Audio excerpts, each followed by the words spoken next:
There comes a point in your life where you stop asking, "Is God speaking?" and instead begin wondering, "Why can't I hear him?"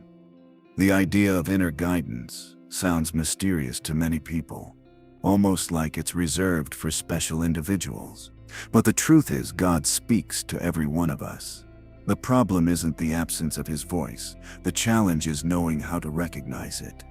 Most of the time, God's voice doesn't sound like thunder shaking mountains or a dramatic flash of realization. It's quieter than that, softer, almost like a gentle nudge in the direction of peace, or a discomfort that warns you something is not right. Sometimes it comes as clarity after confusion, sometimes as a deep calm inside you that doesn't match what's happening outside you. But in the noise of life, with distractions pulling at you from the moment you wake up, hearing anything subtle becomes nearly impossible. It's like trying to hear a whisper while standing next to a roaring engine. The whisper is there, but everything around you are louder. Inner guidance begins when you choose stillness. Not perfection, not silence for hours, just moments when you stop running, sit with yourself, and ask one honest question. God, what are you trying to show me here? Many people pray, but very few listen. And the act of listening is where the guidance starts. When God wants you to notice something, it often shows up as repetition. A thought that returns over and over. A feeling that doesn't fade. A message delivered through a conversation. A book. A stranger's comment. Or something you randomly hear, yet somehow it hits you exactly where you needed it. These aren't coincidences. Guidance rarely arrives in a straight line. It comes in whispers, patterns, confirmations. Your inner guidance also speaks through discomfort. There are moments when everything looks fine on the outside, but something within you feels unsettled. You can't explain it logically, but you know something is off. That feeling is not there to annoy you. It is there to protect you. Many times the body senses what the mind hasn't figured out yet. Your mind analyzes, but your spirit already knows. That uneasiness is God whispering, "Pay attention." And sometimes the opposite happens. A situation makes no sense on paper, others don't understand it, but you feel peace about moving forward. Not excitement, not impulsive emotion. Quiet, steady peace. That peace is also God whispering, "Keep going." Inner guidance becomes clearer when you remove the unnecessary. There are too many voices in your life: opinions, expectations, habits, distraction. Some voices aren't loud, but they take up space. You scroll to escape your feelings. You stay busy to avoid hard thoughts. You numb yourself with noise. But if your mind is constantly occupied, your soul never gets a chance to speak. God's whispers are easiest to hear when your distractions are quiet and your attention is available. One practical step is simply learning to pause before reacting. When something triggers you, instead of responding instantly, give yourself a small moment. Breathe. Ask quietly inside, "What is this teaching me?" Most people react from emotion, not wisdom. A short pause creates space for guidance to arrive. You'll be surprised how different your choices become when you allow room for clarity.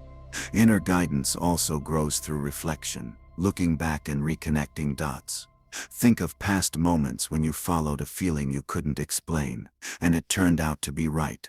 Think of times you ignored that feeling and regret it. Those memories are your training ground. God doesn't guide you once. He guides you repeatedly, building a pattern for you to eventually trust. Now there's another reason God whispers instead of shouting, because whispers require closeness. A whisper brings your attention inward. It invites you to lean closer, quiet yourself, and become aware of something deeper than thought. Some people expect guidance to remove all uncertainty. But inner guidance doesn't eliminate faith, it works with it. You don't get the whole map. You get one step, one sense, one direction, one conviction that doesn't go away. You may be wondering, what if it's just my thoughts? That's a fair question. Here is the difference. Your thoughts rush, push, pressure, and panic. God's guidance nudges, encourages, steadies, and aligns with peace. Your thoughts demand you to decide now. God's whispers allow you to breathe. If the voice inside you is filled with fear, shame, or hopelessness, that isn't coming from guidance. That is coming from wounds, assumptions, or experiences. Guidance may warn you, but it never destroys you. Another way God guides you is through closed doors. The things you prayed for but didn't receive. The opportunities you chased that fell apart. The people who left when you wanted them to stay. We misunderstand closed doors. We think they're punishment, but many times the things that fall apart are saving us from what we cannot see. Sometimes guidance looks like loss, because some paths must break so new ones can begin. There are moments when guidance requires courage more than clarity. You may know what you need to do, but fear makes you hesitate. Walking away from what drains you, even if it's familiar. Saying no when saying yes would be easier. Choosing growth even when staying the same feels safe. Inner guidance often points you toward change long before your environment reflects it. So how do you practice hearing that inner voice more clearly? Start with honesty. Be honest about what you feel. Honest about what hurts. Honest about what you're afraid to admit. God doesn't speak to the version of yourself you pretend to be. He speaks to the real you, the version that whispers inside when no one is watching. Then create small spaces of quiet, not hours. Just minutes where you put your phone down, close your eyes and ask a simple question. What am I avoiding that I need to face? Or where are you leading me that I am resisting? The answers don't always come immediately, but asking opens the channel. Be present with your emotions. Emotions are not enemies. Emotions are information. If you feel anxious, something needs attention. If you feel drained, something is costing you. If you feel excited, something might be calling you. God often guides you through what you feel, not what you force.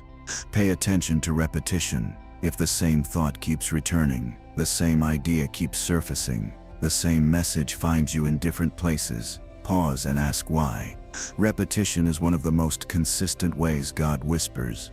And most importantly, follow the peace, not the comfort piece. They are not the same. Comfort keeps you stuck. Peace moves you forward. When you finally learn to hear this inner guidance, life doesn't become perfect, but it becomes aligned. You stop forcing. You stop chasing. You begin flowing. Decisions take less fear. Waiting feels less heavy. And even when you don't know the whole plan, you trust the one guiding it. Because the whisper inside you is not random. It's not imagination. It's not wishful thinking. It's guidance. It's connection. It's God. Not far away. Not silent. Not uninterested. Closer than your breath. Speaking. Leading. Whispering. And the moment you stop trying to hear everything else, you finally hear Him.